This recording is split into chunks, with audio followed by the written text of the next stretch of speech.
play calling. I remember your track record with tight ends and Chandler, and it felt like the second you took over play calling duties, things just opened up, especially for Chandler. What did you see out of his game that might have been, not looked at earlier in the year that you really wanted to exploit? I thought early on that Jalen needed the ball in his hands right away. I thought he was great with yards after a catch. And I wanted to make sure that I targeted him early to keep his confidence in them games.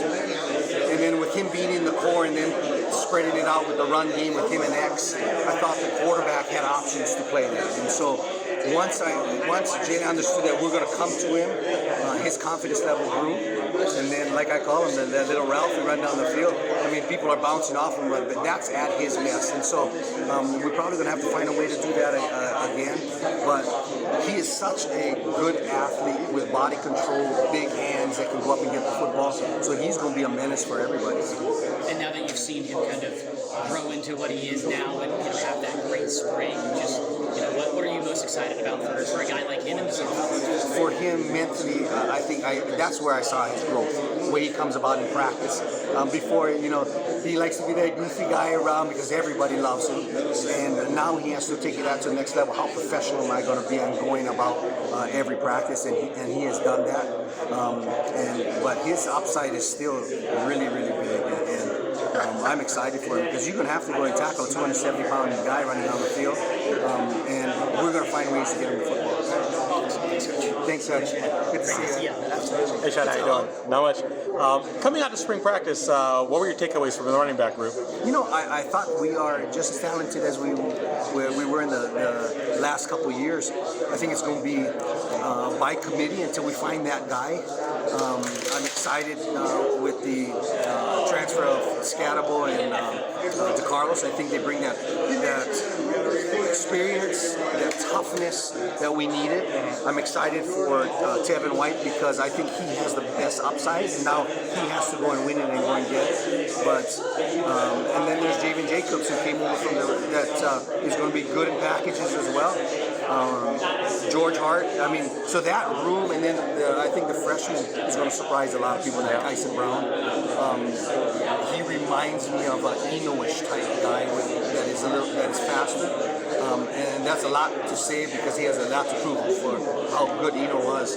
But they both come from Texas and have that mindset. So I'm really excited about the whole grouping as a whole. Yeah, it looks like you guys are almost like batting 100 anytime you get an FCS transfer. Xavier Guillory, Shamari Simmons, and obviously Cam Scatabo. Yeah. Obviously, you didn't recruit him for nothing. You thought that he could produce at a certain level. Absolutely. Did he still surprise you in the spring? He did, because just you look at him from a body type standpoint, and then he's doing flips on the field, and he's very athletic.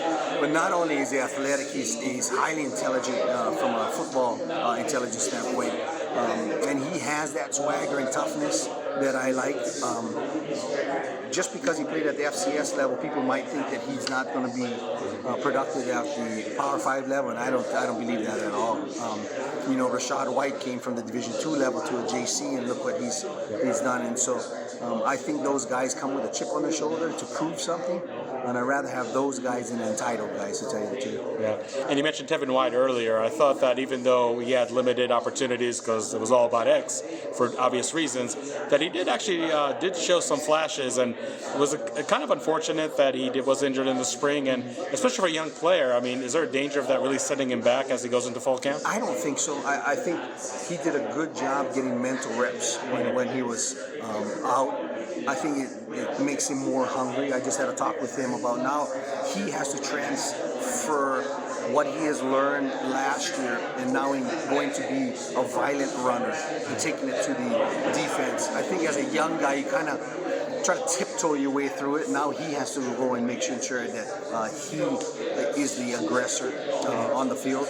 And he's a big kid, and I think his upside is going to be huge. Kind of reminds me a little bit of Rashad. Mm-hmm. Is it really just a measure of comfort to get a guy like DeCarlos that you're so familiar with And I guess maybe on the flip side, you're not surprised at all from what he showed you in the spring. Absolutely, and because I know the type of kid he is, I know what he stands for, I know his ability, and he's a consistent kid that is a professional, and so he brings that experience again to that room. That will help the Tevin and the Kysons and Javens of the world and George Hart. But I know what I'm going to get from him, and I'm going to get everything from him, and so I'm excited to work with him again. Yeah, and Javen Jacobs, I think, made a great transfer from wide receiver to running back, and I know he's also the main return guy. Were you really pleased with what you saw from him this spring? Absolutely.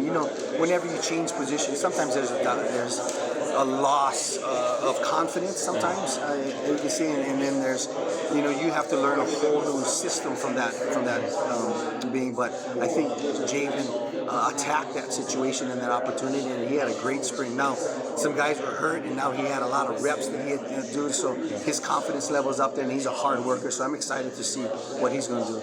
And George Hart, I know, it's unfortunately like Tevin, was missed a lot of spring with injury, but what are your expectations for him? Jordan is my steady Eddie of the group, and I'm not afraid to put George in at any time because I think he does a great job, and so these next 15 to 20 practices in fall is going to tell a lot, and I think the first 3 games are going to tell a lot because we're going to see who's productive, available, consistent, and then who will be the bell cow going forward.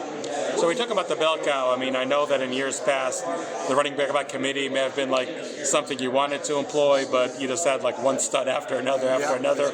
Is there more emphasis this year on really having the running back committee actually take place? You know what, the last few years, even with Rashad, because Chip Tringham was here, and then last year with Daniel and Tevin, it was by committee, and then just so happens, after a couple of games, everybody in the stadium knows who the bell cow is going to be, and it's productive, and so it played out that way. Do I see it playing out this way? It could. I don't know, but I think all of those guys need to be ready to play for it, because I don't think a running back can make it through 12 games without the nicks and the bruises and all of that, but I am excited for that whole group. Good, how you doing? Good to see you. Good to see you. Did this guy put your feet on the fire? He's tough. No, I know. He's tough.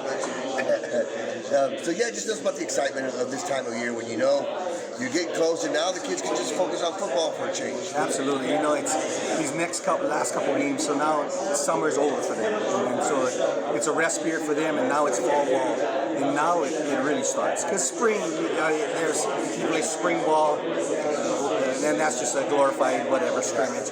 But now we're in the fall, now it's go time, and so these next 15 to 20 practices will shape up to see who our team will be and how they handle adversity. Are they committed to being good and all of those things? And so I'm excited. The kids are excited to see where we come out before that first game. I know every camp is important, but is this one even more important because there's so much newness? You're a stayover, but a lot of new coaches, new players, and so on. I think it's truly important, not only from the bonding side of it with kids feeding out each other, playing to each other's strengths and weaknesses, but I think it becomes a trust issue. Can I trust the guy next to me? And I think it's with the coaches too, because all the new coaches, can I trust my coach to do the right job, to do their job to the best of their ability? And so this fall camp is going to be huge for all of us. And I think everybody's mindset is the same. Everybody's vision is the same. We have excitement back in the locker room with these kids because there's so much newness. And so I think we're going to surprise a lot of people.